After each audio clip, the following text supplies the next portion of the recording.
Salve, salve, senhoras e senhores! Sejam bem-vindos a mais um episódio do programa favorito da família brasileira, que é o Arroz, Feijão com Equações. Todos os dias, 12h07, um desafio novo pra você. E hoje um de física cabeludíssimo, lá do Irodov, beleza? Pô, é um livrozinho russo clássico, né? O Problems in General Physics. Um livro escrito por um russo lá na década de 70, o cara era pica.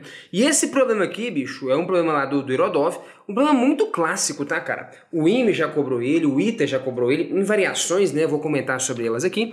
Mas é isso, vamos pegar então esse probleminha principal e vamos descabelar o palhaço aqui, meu filho. Presta atenção. 3 pontos estão localizados nos vértices de um triângulo equilátero cujos lados são iguais a L. Todos eles começam a mover-se simultaneamente com velocidade v constante, em módulo, com o primeiro apontando em direção ao segundo, o segundo em direção ao terceiro, o terceiro em direção ao primeiro, e por aí vai. A pergunta é, após quanto tempo os pontos irão se encontrar? Talvez você pergunte, pô, eles não vão se encontrar nunca. Mas tá, é isso que a gente vai discutir aqui, né? Olha o que tá rolando aqui, bicho. Então aqui, ó, vamos desenhar aqui, ó, um triângulozinho equilátero, beleza? Em cada vértice... Não, esse aqui não tá equilátero, não. Esse aqui tá toscão, né? É esse aqui, né? Beleza. Em cada vértice desse triângulo aqui, cara, tem um carinha. Vamos supor que é um corpo mesmo, beleza? E aí, cara, esse cara aqui, ó, nesse instante aqui, todo mundo tá no vértice. Esse cara começa a se mover em direção àquele. Aquele cara começa a se mover em direção ao terceiro. E o terceiro se move em direção ao primeiro. Não é isso? É essa aqui que é a mecânica do problema, triângulozinho equilátero, cada lado desse aqui vale L. Beleza. Num primeiro momento, você pode pensar que esses caras não vão se encontrar nunca. Você fala, pô, se eu tenho um cara correndo atrás do outro e os dois com a mesma velocidade, esses caras nunca se encontram. O que é verdade se eles se movem em linha reta. Mas aqui a galera não se move em linha reta. Quer dizer, um pedaço do trecho é uma linha reta, mas em algum momento esse cara faz uma curva ali. Ah, e aí tem uma diferença. Tem. De fato, se você inclusive quiser parar para avaliar, nesse instante, por exemplo, sei lá, vamos olhar esse cara e esse cara. Será que eles não estão se aproximando? Eles estão, cara. Eles de fato se aproximam, porque eu posso pensar que esse carinha aqui, ó, tem uma componente de velocidade Vx aqui, tá vendo? Então, de fato, se eu for parar para pensar, ao longo dessa linha, esses caras estão de fato se aproximando. É ou não é? Pô, verdade. O vermelho se aproxima desse cara e a velocidade horizontal desse cara também se aproxima daquele. Ah, tá. E esse cara teria uma outra componente vertical de velocidade, que faria o subir verticalmente, mas se for pensar horizontalmente, esses caras estão de fato se aproximando. Beleza? E aí, cara, olha que interessante isso aqui. Vamos lá. O que você pode entender desse problema, né? Uma leitura possível que você pode fazer é a seguinte. Olha que louco isso aqui, cara. Presta atenção. Vou sapecar uma circunferência aqui. Beleza? Que circunferência seria essa? Seria a circunferência circunscrita, beleza? A esse triângulo. E aí, cara, uma interpretação que eu vou te dar, e se é a primeira vez que você está vendo isso aqui, talvez isso soe meio abstrato, mas está de boa. Deixa eu tirar esses L's aqui, a gente já sabe que tudo vale L mesmo. Então, beleza, deixa esse aqui só para representar, beleza.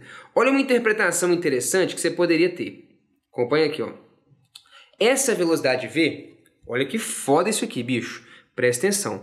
Vamos pegar o centro dessa circunferência, que seria também o centro desse triângulo, né? Que centro? Qualquer centro. Baricentro, incentro, circunstante. Se o triângulo é equilátero, todos esses pontos coincidem num único ponto. Beleza. E aí, cara, olha a minha interpretação. Eu vou decompor o movimento de cada partículazinha em 2 eixos. Um eixo é o eixo centrípeto, ou seja, o eixo que passa pelo centro. Perfeito? Um eixo é o eixo centrípeto. Tá aqui, ó. Centrípeto, ou o eixo radial. Beleza. E o outro eixo? Cara, o outro eixo é o eixo tangencial. É o eixo que é tangente e, portanto, perpendicular ao eixo radial. Beleza? Aqui, então, o nosso eixo tangencial. Beleza? Tangente à minha circunferência. Tangente à minha trajetória e, portanto, a tangente a uma circunferência sempre é perpendicular ao seu raio. Perfeito? Beleza, ok. Olha como que você pode interpretar esse problema. Olha que interessante. Você pode entender primeiro, quem seria esse ângulozinho? Vou chamar de θ. Ele seria de 30 graus, né? Porque tudo isso aqui seria 60, uma vez que o triângulo é equilátero, né? Aqui vale 60, aqui vale 60. Ah, tá. E aqui, se eu tracei essa reta, ela é bissetriz, ela é altura do lado de lá, ela é também mediana, vai dividir aqui em dois pedaços iguais e por aí vai. Beleza. Mas o importante é, ela é também uma bissetriz, então esse θzinho vai valer π sobre 6, ou 30 graus. Beleza? Ok. Então, cara, olha que interessante, presta atenção, acompanha o raciocínio. Eu posso entender que o movimento desse carinha, vamos decompor essa velocidade então nesses dois eixos, afinal de contas eu tracei eles para decompor as coisas ali. Esse carinha teria uma velocidade aqui, que eu vou chamar de VR, uma velocidade na direção radial, que vai valer quanto? Ela vai valer V vezes o cosseno de θ.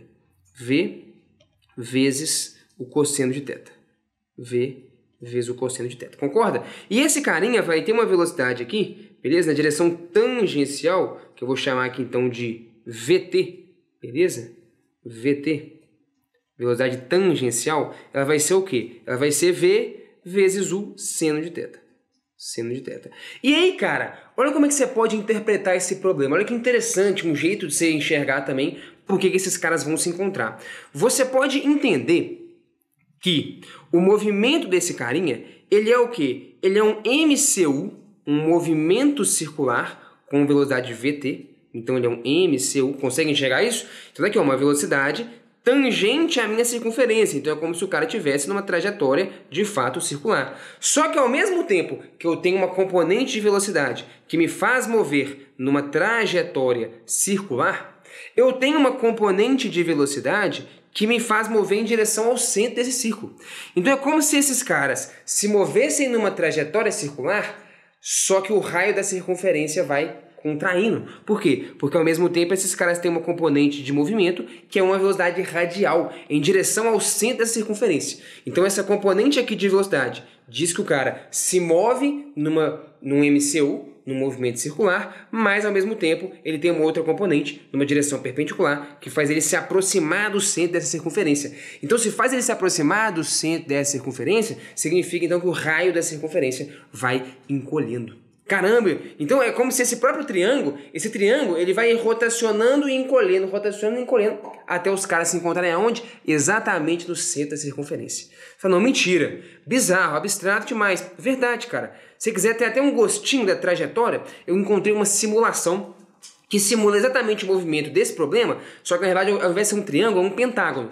Então ao invés de ser 3 caras no vértice de um triângulo equilátero, são 5 caras nos vértices de um pentágono regular. Dá uma olhada aqui, ó. Se liga só. Olha a simulação. Você entendeu? Olha lá. Os caras vão girando numa circunferência, enquanto a circunferência é circunscrita a um pentágono, enquanto eles se aproximam do seu centro. Então o movimento de todos eles vai ser meio que circular, só que na verdade o centro da circunferência vai contraindo. E a trajetória deles, inclusive, seria exatamente esse negócio maluco. Não sei nem dizer qual é o nome dessa curva, mas enfim, a trajetória é esse negócio meio curvo aí. É um cara que tem uma composição de 2 movimentos, um MCU, mas ele se aproxima do centro da circunferência, então a coisa vai contraindo. Então o próprio pentágono ele vai girando e contraindo, e onde que os caras se encontram? No centro da circunferência. O nosso problema é exatamente isso, só que é um triângulo, beleza? Ao invés de um pentágono, perfeito? Ah, beleza. Então, moral da história. Qual que é o lance? Se todo mundo vai se encontrar no centro, basta eu descobrir quanto que é essa distância, e aí eu sei que esse cara vai andar essa distância com essa velocidade, V cosseno de θ. E que distância é essa? É o raio da circunferência. Ah, caramba, é mesmo. Como que eu descubro o raio da circunferência? Então você poderia descobrir aqui, ó, como que eu descubro o raiozinho dessa circunferência. Bom, se você preferir, olha só, o VR está aqui e ele vale V cosseno de θ, né? Eu vou copiar aqui, só para a gente limpar um pouquinho o nosso espaço. Então vou tirar esse cara daqui. O VR vale V cosseno de θ. Vou escrever aqui, ó, VR é V cosseno de θ.